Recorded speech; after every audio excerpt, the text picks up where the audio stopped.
I come from a planet called Earth, a time centuries from now, and I've come here to warn you. Someone from the future is coming to destroy Krypton. Okay, right.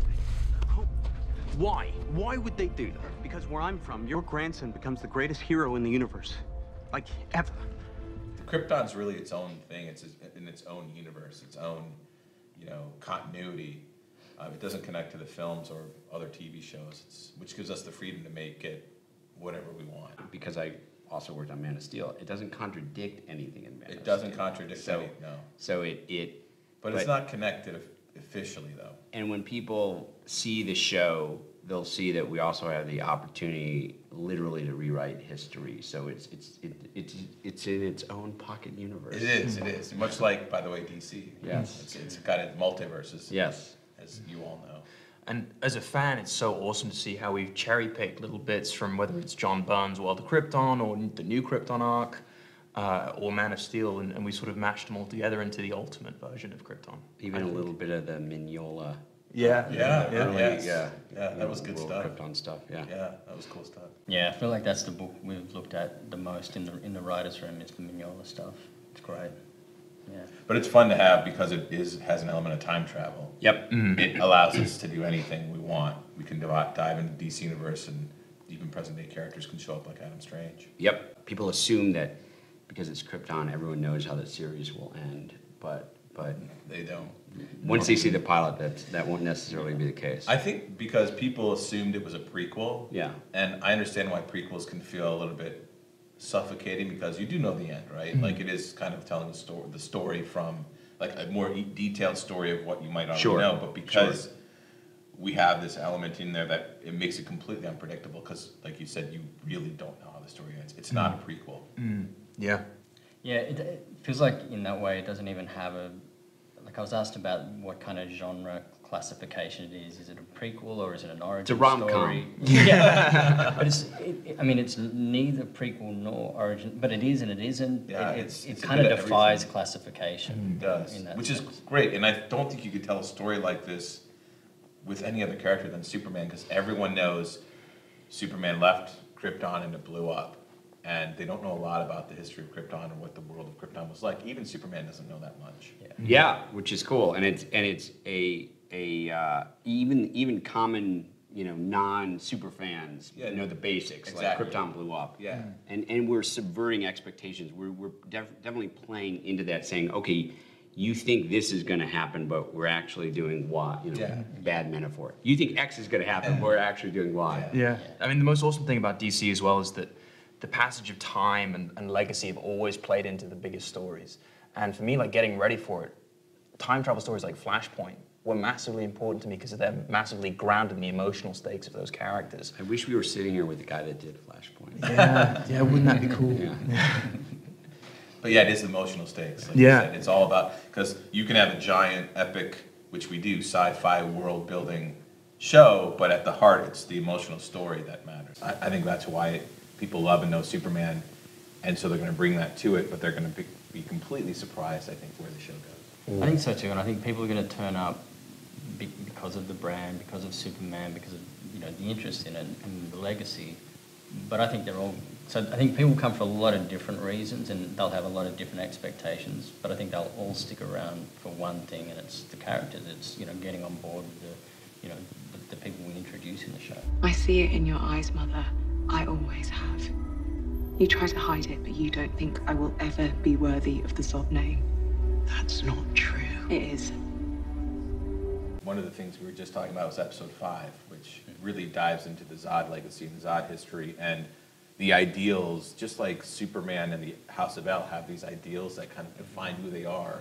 Everyone knows General Zod, but we don't really know the history and I don't think the ideals that define what a Zod is have really been explored. We also don't really, this is one of the things that we can do in a big sort of novelistic serialized show as opposed to a movie is like, we know these different incarnations of Zod, whether it's like Terrence Stamp or Michael Shannon or the Zod that, you've done in the comics. And what we get to do in this show is like really peel back the layers of like his legacy and his family and what his family stood for. Yeah.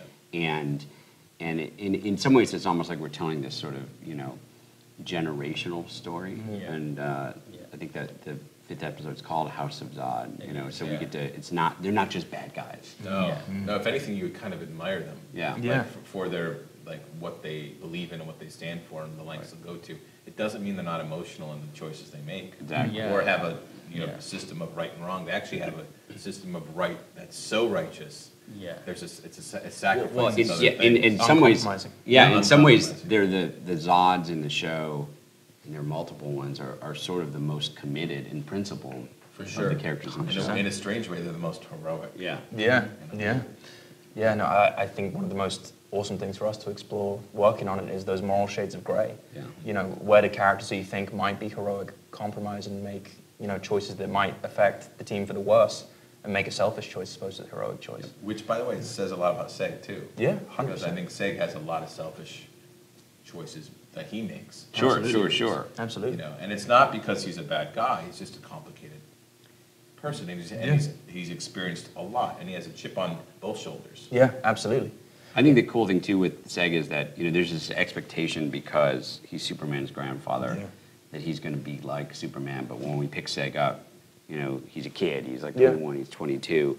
And and when somebody says like, "Hey, your grandson is going to become X," he's just like, "What the hell are you talking about?" What are you talking about? Yeah. And he gives him the key to the fortress, and he's looking at that symbol, and he hasn't seen that symbol in years. Yeah. And it means something, but it's so far removed from his life that it really challenges him emotionally. Well, that's what I think is cool about it. Everybody, I think, around the world understands what that symbol is and what it means. And in a story where we talk about the legacy of that, it starts off in your hands, and you have no idea what it means. You've been so detached from it for so long, and that sets up a good journey. And in fact, even in the pilot, that symbol is a mark of shame, which we're subverting expectation again. It's like, on Earth, in the real world, it means hope, it means all these different things. People around the world have adopted the symbol. But on Krypton, when we pick the story up, it's this total mark of shame, and the L's have been sort of outcast and thrown out of society. It's a literal scarlet letter. Yeah, absolutely. Literally. Yeah. Strange to think our ancestors used to carry children in their wombs. Just seems so inefficient. Well, it's funny. The Genesis Chamber, I think, does come a little bit from the Byrne Mignola originally, comics, and then I used it a fair amount in the Man of Steel film. One of the things that we wanted to do about the Krypton show was that people knew that Krypton blew up, but they don't know a lot about the society. And so the idea with the Genesis Chamber is that on Krypton, because everybody lives in these domed cities, this sort of hothouse environment, population has to be strictly controlled. And so the genetic council decides, who can mate with whom, and who gets to give birth and when, and then babies are actually grown outside of the womb in this sort of artificial environment. So there's a kind of brave new world aspect to the show as well. A detachment too. Yeah.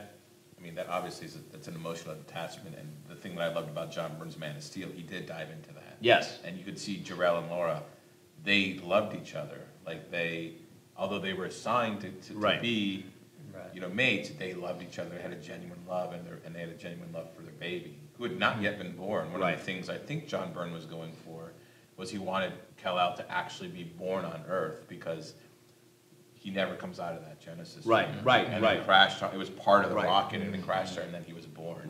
Out of that, which I thought was pretty beautiful.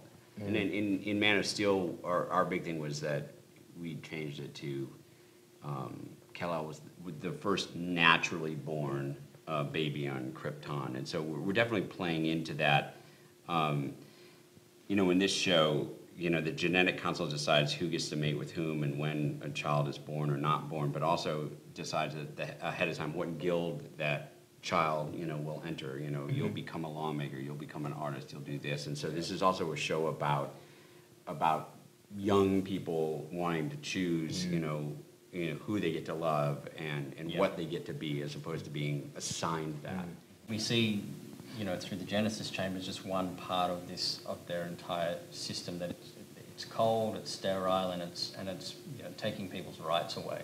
And I think when we first meet Seg, and he's you know, in love with somebody that he's not matched with, that he's not meant to be with. I think having seen what we saw in Man of Steel, knowing that, you know, Kal-El is the first naturally born child, it feels like, in a way, what we're seeing with Seg and Lyta and the conditions that they're in, maybe we're going to challenge that. Maybe that's something that we can break down in the show. There's also something I found really disturbing and sad in the pilot of Krypton when you see you're going to have this child that's going to live this long. Yeah, the genetic council actually predicts programs what your child will look like, how long they'll what live. what guild they'll be in, like everything. Yeah. And it is your choice of everything is gone. Like imagine if all that's made for you and told to you. Yeah. Those people are just moving like This robots. is who you're going to marry. This is when you're going to have a child. This is what your child will grow up to be. Yeah. This is what your child's name will be. Yeah. Even that is assigned, you know, by the, and it's under the guise of, like, I guess, optimizing society. Yes. Like society will be optimized if these choices are adhered to. Yeah. That's what I think is cool about the show, just generally speaking, is that we know who Superman is. We know everything that he stands for, and then when we you know, jump on board with this show and we see the planet and the society, there's a big distance between the Superman that we know and the world that he came from, and we kind of want to know how that's bridged, and it's, you know, that's the journey of it. That's also the idea of that, you know, the truth of the matter is in most of the different incarnations, even going back to the Donner film, or even going back to the comic books in the 60s, you know, 50s before that, is that if you go to Jor-El and Lara, you know, the L's kind of stood for rebellion, and so they were the outliers, and the society was actually something that was, you know, one of the reasons why it's not just that the world was blowing up, but Jor-El had this idea that there was a potential for a better world and a better life on Earth, and that he was hoping his son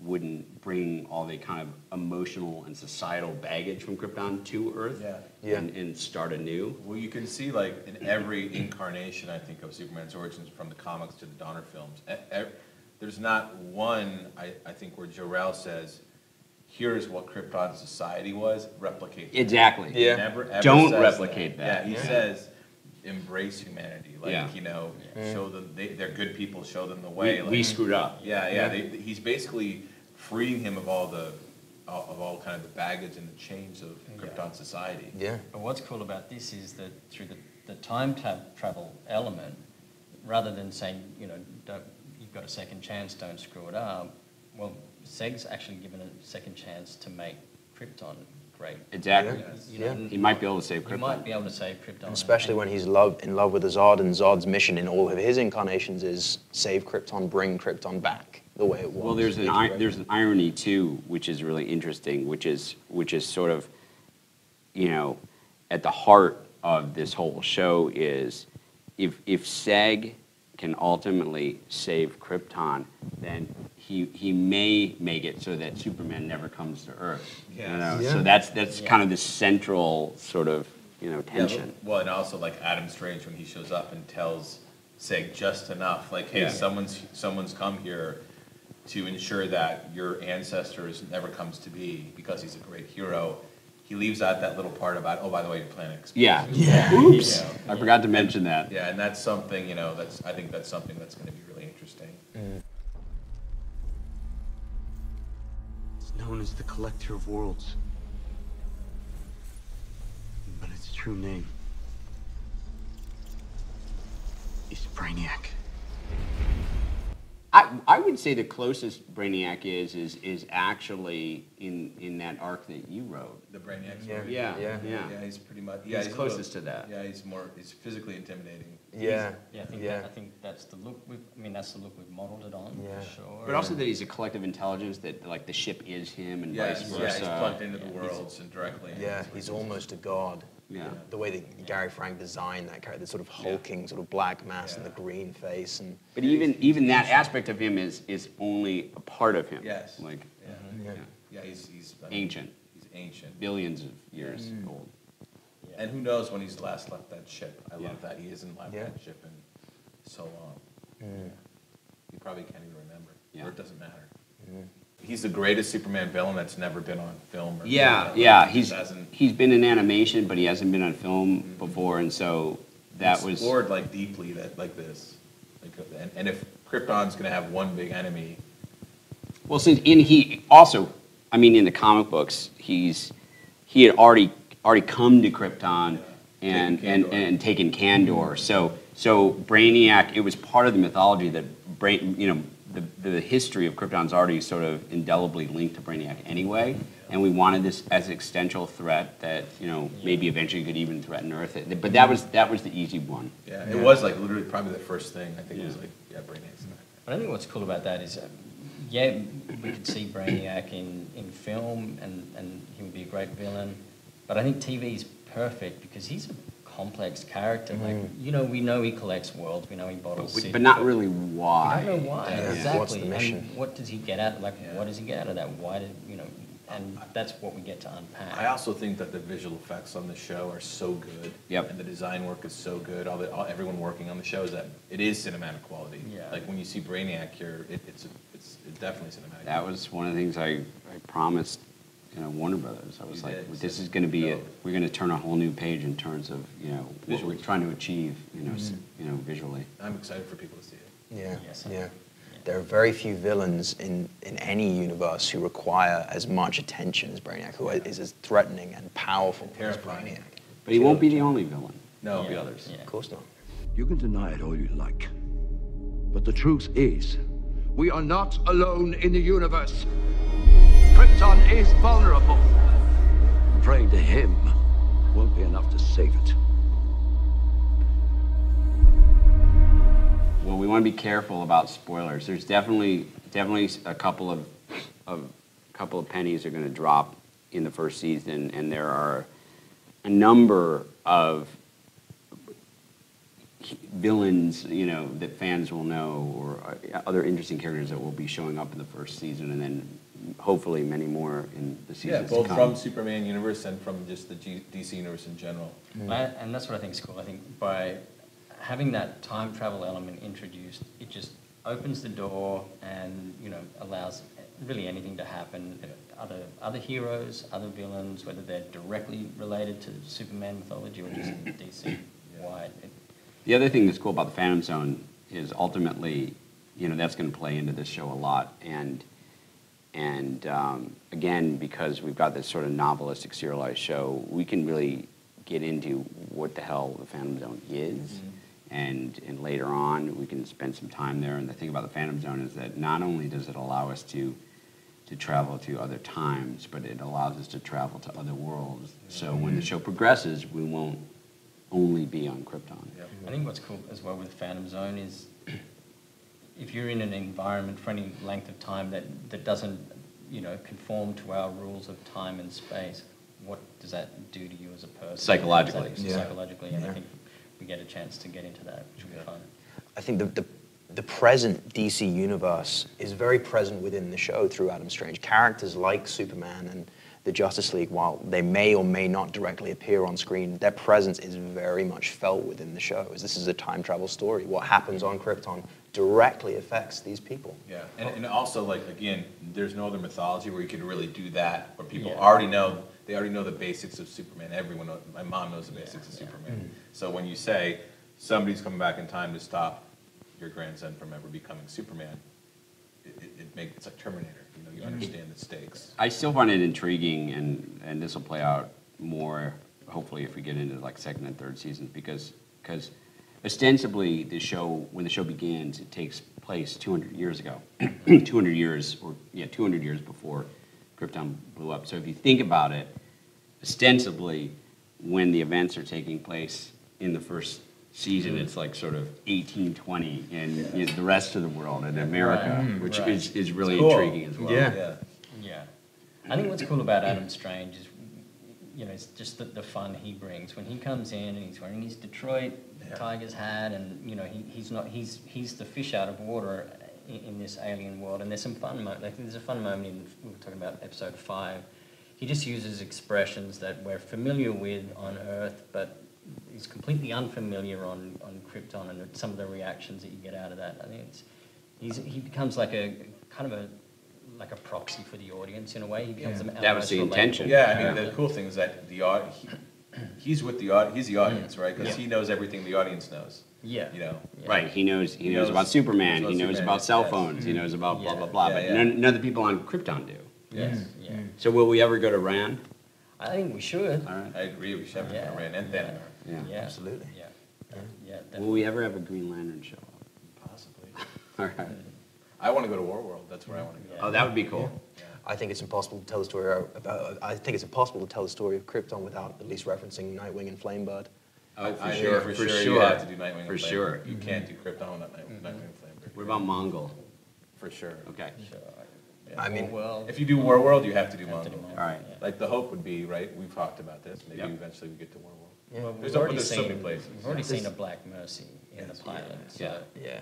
I mean, you can't see a Black Mercy and not use it at something. No, well, the cool thing is that everything, all the kind of like people call them Easter eggs, but they're not Easter eggs in this show. They're No, they're actually, foreshadowing. they're going to link to future stories. Yeah, they're all stories. They're not just there as fan. They're not like, oh, let's put a Black Mercy because it's fun. We There's- have plans for there's- Mongol. Let's put a Black Mercy in there. Yeah. And I think that's what we've tried to do so far as well, is just, set up and payoff. And sometimes the setup and payoff is within the episode, sometimes it's a few episodes later, but sometimes it'll be... Sometimes it'll be next season. Yeah.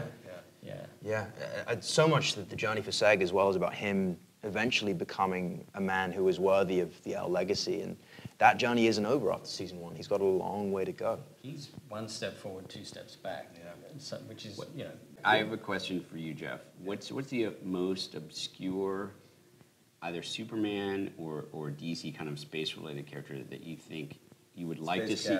Space Gabby. You'd like to see in the show. Oh, like I like to see in the show? Like to see in the show. Not, because we can go down, Ultra the multi-alien, for sure. You want to actually see in the show. I want to see Ultra the multi-alien in the show. Okay. He's cool. Like, I think he has potential to be interesting. Okay. I think he's a bizarre character. He's like the metamorpho of aliens. Yeah. He's just a cool looking character. What about the Omega Men? They're not that obscure. They're not obscure. Tigor and all those guys. Omega Men are cool. Yeah, they're like the freedom fighters. Like, they're we've cool. got some things to talk about. There's a lot of alien. I think there's a lot of alien races. That you want to see. Yeah, I can't like wait. all the Legion worlds. Like, For let's sure. go to Brawl. Yeah. Let's go to Wine. Let's go to all those cool Legion worlds sometime. Yeah. That's what I And they're love time about this travelers. show. I know. Is that it is like real science fiction, in that sense. Like, it's outer space, lots of planets, lots of other civilizations, and I think being able to explore all of that through this lens is going to be super Completely. fun. You only think that you're the end of the line.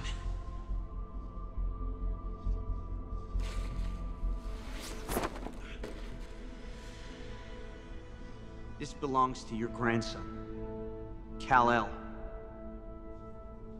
Emphasis on the L. I mean, I think we're all hoping, because we're huge Superman fans, we're all hoping that people really get attached to characters they are new to them or they haven't met before, are really excited and hopefully surprised about things like Adam Strange and where we take the Zod, the House of Zod. And there's a lot of other stuff that, you don't want to tip our hats too much to what they're going to freak out over. I think episode 5, the ending of that, I think we will freak out. The internet is going to blow up. Yeah. But we get into it's kind of cool because we get into the society and the religion and we know that their son is Rao and that their main god is Rao. But if you want to do a deep dive in the comic books, so we get into characters like the Word of Rao and the Voice of Rao and things like that. But there were other gods in the Kryptonian mythology as well that we get into and that's kind of fun. For super fans, it's peeling back that mythology. I think that's probably what I think a lot of the audience, there'll be different audiences and they'll all get different things. But I think for the super fans, it's like Krypton. It's known as this planet on the eve of destruction that sent out its last son. But going back to generations before that, I think it's all of that we're revealing that I think the super fans are going to get most excited about. And the landscapes. It's the untold story. Yeah, and the visuals. Like the visuals that they've never seen Krypton realized. Like, we've seen it in films a few times, but we're going to be exploring every area of Krypton. Yeah. And areas people haven't seen. I love when they mention the Jewel Mountains. Like when we talk about Action Comics is 1,000, issues, and what we're doing here is writing new stories that haven't. We're exploring parts of the mythology that has such a legacy that we're telling stories that haven't yet been told.